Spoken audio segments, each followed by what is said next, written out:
Welcome back to 90 Seconds Plus with Invercargill City Mayor Nobby Clark. Well, the big news last week was Tiwai. It's here for 20 years, hopefully a few more. But big news for our community and the region. So, Nobby, what's your thoughts?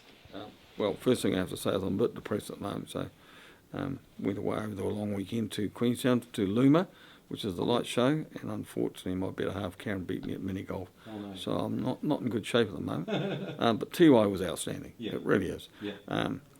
Putting aside the 800 jobs that are on site and the about 1,200 jobs that are off site, there are much bigger impacts for them being open.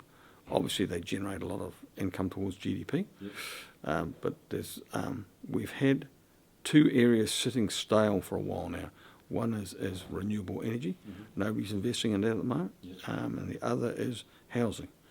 So I've had quite a number of housing developers come to see me, say, look, you've got some spare land, can you sell it? What's the future of Tiwai? And they keep asking me what's the future of Tiwai, because nobody wants to invest in housing, only to find that Tiwai closes and there's suddenly 300 houses on the market. So it's great news that that's not happening. And the other thing about the renewable energy is very similar as well. Scared to invest while Tiwai is still open, because if they closed, it'd be about 12% of the country's power would be available. That's right, yeah. And when they had Onslow, the previous government had Onslow sitting there in the future, which could generate a huge amount of power as well. Why would somebody come and invest in a windmill, onshore or offshore? So that I think will free up people to say, right, Tiwai's staying, green hydrogen's coming, aquaculture's coming, data banks coming, they need a lot of power.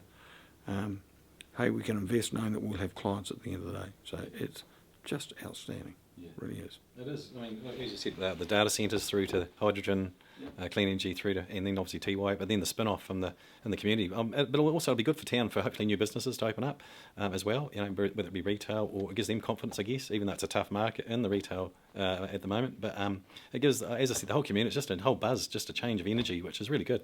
Yeah, I think the retail at the moment is struggling. Yeah. It's not unique to Invercargill, it's right across the board. I get really good feedback about the ICL, the mall. So end of next week we are up for a national award for what we've done there. I think it's the first time in New Zealand that a whole block has been demolished and a new mall set up. Everywhere else they just build brand new.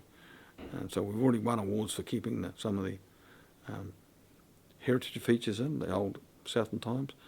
For the streetscapes that we've done, we've had awards for that. But this is the big one coming up end of next week. It'd be outstanding if we won something like that.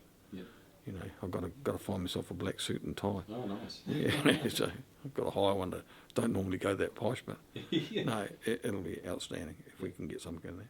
So, I guess the other thing, I was going to make a meme, but just as a joke, on a positive but funny side of looking at the Tiwai, I guess, announcement is that now every 3 years the the taxpayers and the government of the day isn't bent over the kitchen table with the threat of closure. So, but I thought I'd better not do that because it might trigger some people. They were keen on 15 to 20 years, so that's outstanding. Yeah. And the other thing that's really outstanding is the power's no longer provided just by Meridian.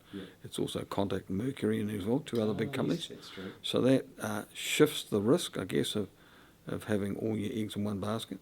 And it frees up some power from Meridian for other things. So they're clearly one of the big partners in the green hydrogen. So I'm hopeful that will start to crank on and we'll get some development from that shortly.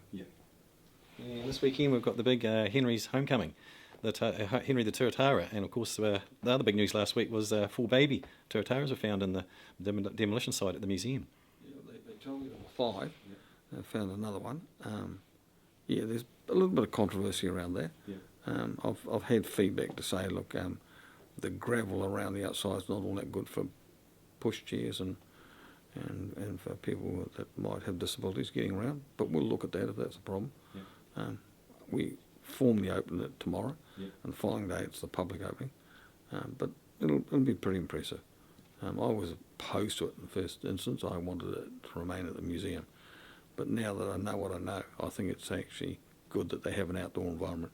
Some people would argue otherwise and say it should be totally enclosed and better for the animals, but they live in the wild. They don't have heaters and roofs over them in the wild, so we want to create as much of a natural environment as we can. So it'll be great. Yeah, it really will. And that's another episode of 90 Seconds Plus with Invercargill City Mayor Nobby Clark. Don't forget on Saturday we've got the Henry's Homecoming, where Henry and the gang are being moved back into their brand spanking new Turritarium. Till next week, see you later.